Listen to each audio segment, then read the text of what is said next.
Welcome to this daily guided meditation practice. This is the Attentive Mind.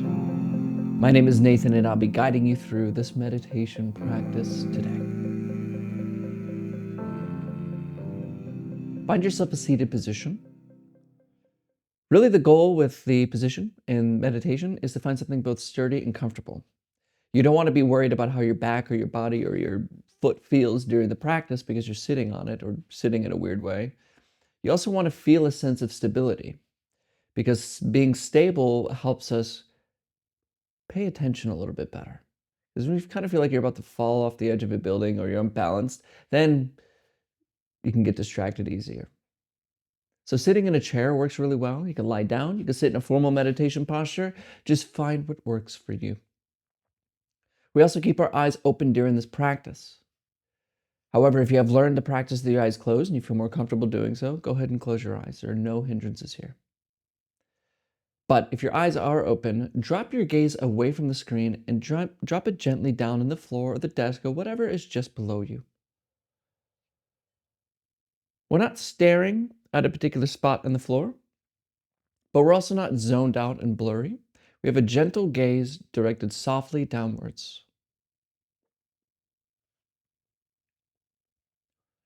You're in a nice, comfortable, and sturdy position, and your eyes are either closed or open and directed downwards.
Just settle here.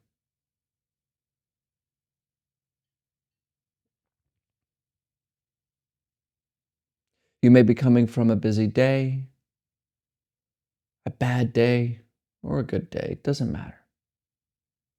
Just notice how the mind is right now.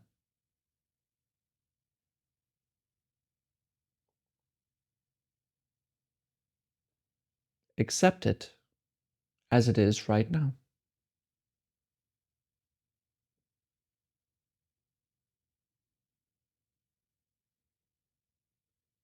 All day we force our mind into things, telling it that it's not good enough. Do this, do that. As if we are an authority figure over our minds, enslaving it.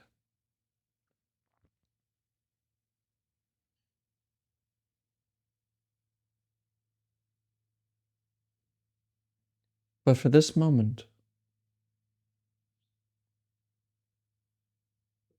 allow your mind to do what it wants to.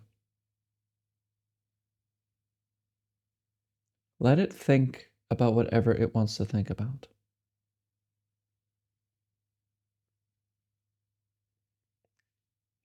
And yes, I'm using this language carefully because you don't create thoughts. They're not your thoughts.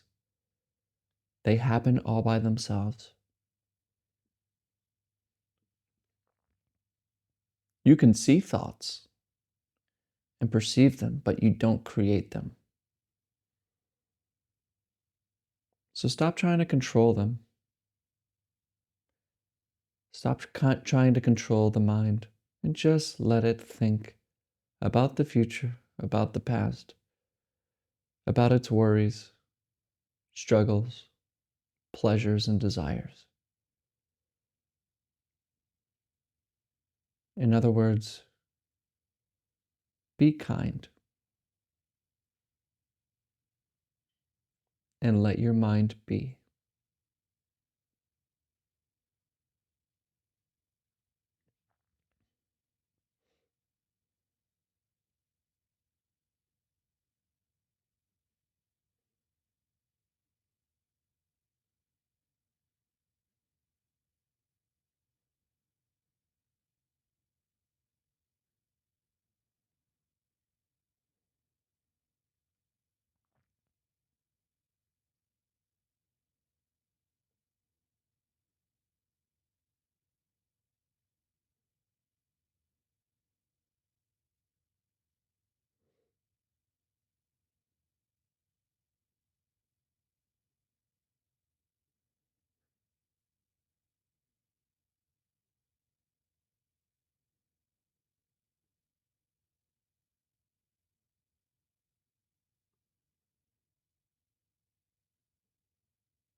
And maybe I'm catching you in the middle of a thought now, here, paying very close attention to the contents of the thoughts. Maybe it's thoughts about the future, past, or meditation, whatever. Remain kind, though, here. Remain with a sense of not trying to control thoughts and leaving them alone, letting them think what they want to, letting the mind do what it wants to.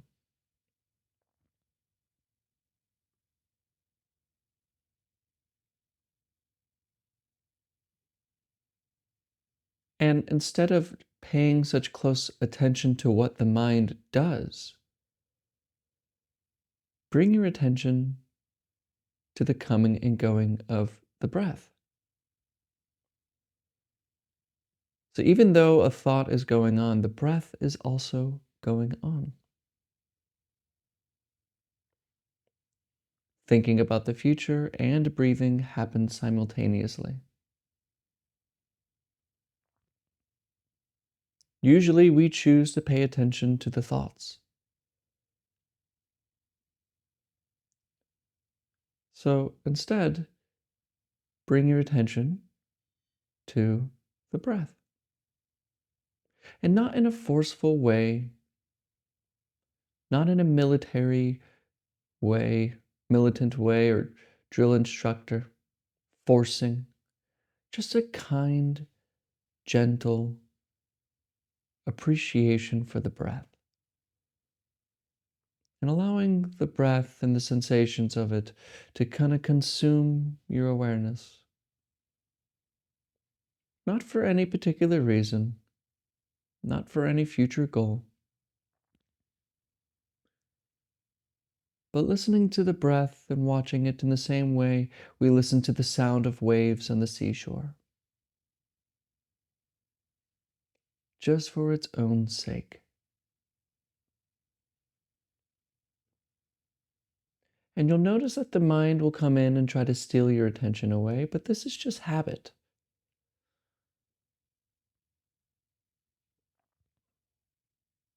So we gently, without force, without frustration, return to breathing, allowing the mind to think what it wants to think, yet remaining with the breath, rising and falling.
and leave the thought alone. Return to breathing. Gently.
Come back.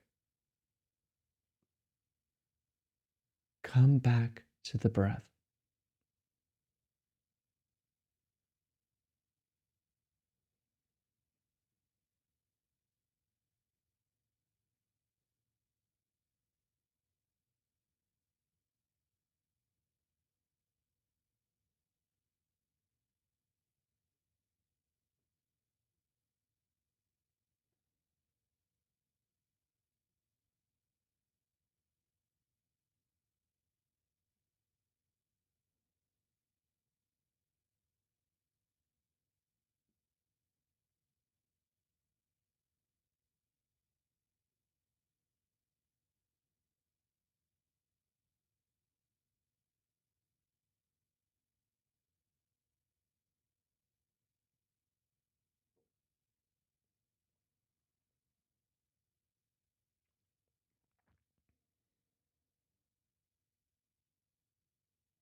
Wake up.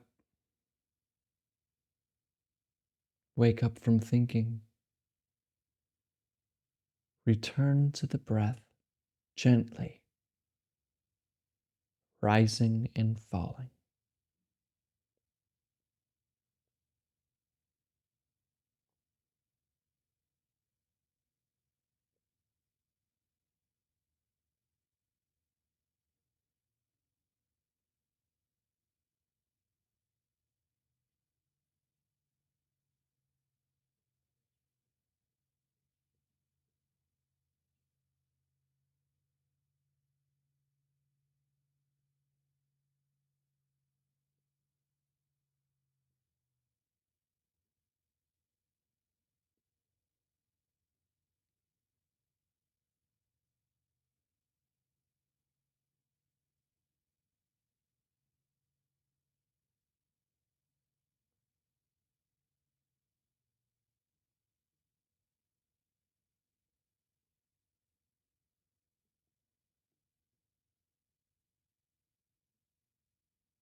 Are you thinking?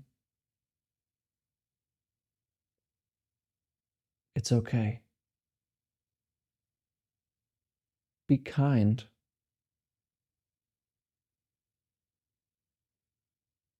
This is all just habit.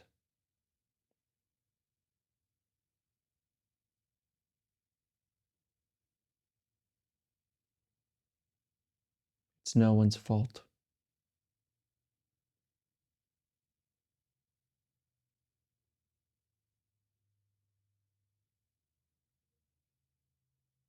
And this is why what we do here is called a practice. We keep returning home,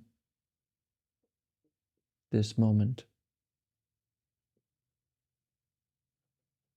where there's no coming and going, No future, no past, no me, no you.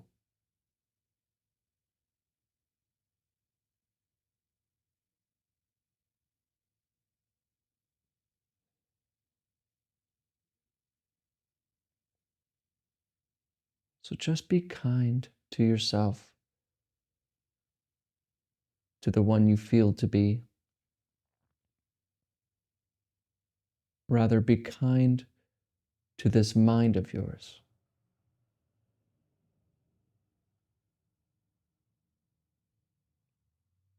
Be its best friend.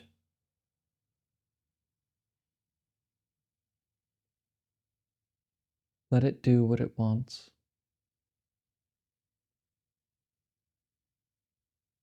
And just rest.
Okay, you can look at the screen.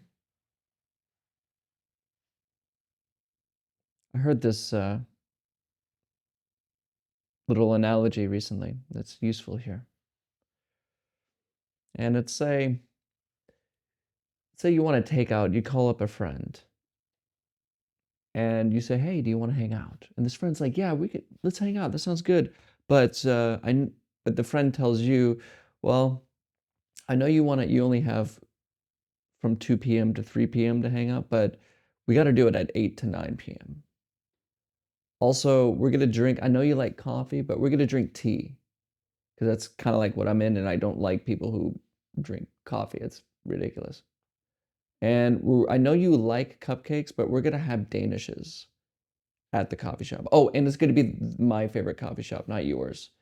No offense, it's just yours is kind of boring, and I'd rather you go to this one. I'm going to try to make you more like my coffee shop. And I know you want to talk about meditation and spirituality, but I don't really like that stuff.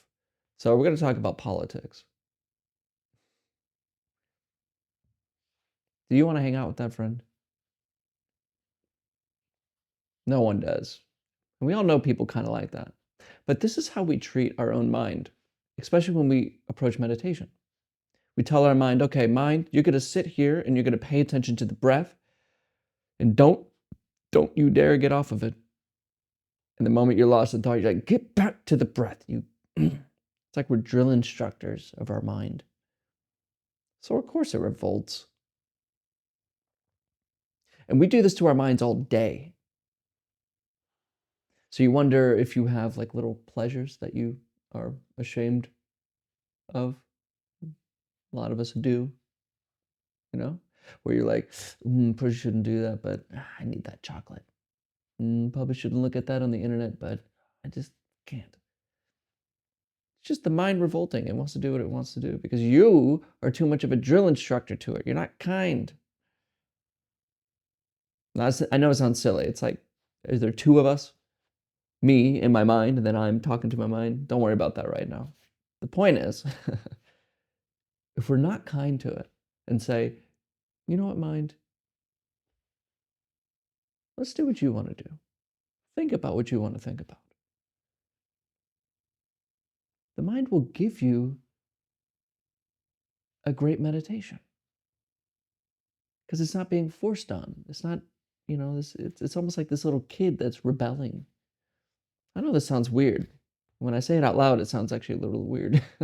But there's a sense to where being kind to what this crazy mind does and not being so rude to it, like, God, stop thinking about that. Like, no, I know you're bored, but you got to work. That kind of thing. It actually keeps us from being disciplined. It keeps us from being productive because we get burnt out very easily. We don't want to do things, and meditation becomes boring. It becomes an arduous task. So be kind to your mind. Don't be a drill instructor. Don't be forcing your mind in certain ways. And learning to practice is really a capacity to let the mind do what it wants. When we let go of thinking, we're not forcing, we're not efforting, we're not putting in effort. We're stepping back and letting it do its thing and just seeing it. And then turning, what is it that sees it? Because most of the time we're so attached to it that we're identified with it. So when it's a negative thought, we feel negative. When it's anxious, we feel anxious. When it's frustrated, we identify with these emotions because we're paying too close attention to it. We just step back and be like, okay, mind, do what you want. It's okay. Accept it. And turn. What is this? This guy, if it has nothing, the mind, if it has nothing to cling to convince, kind of just slows down and dies out on its own. It's like a candle it's like a flame with no oxygen. But because we pay such attention to it, we feed it. So it gets worse. So practice. Just practice learning to leave the mind alone.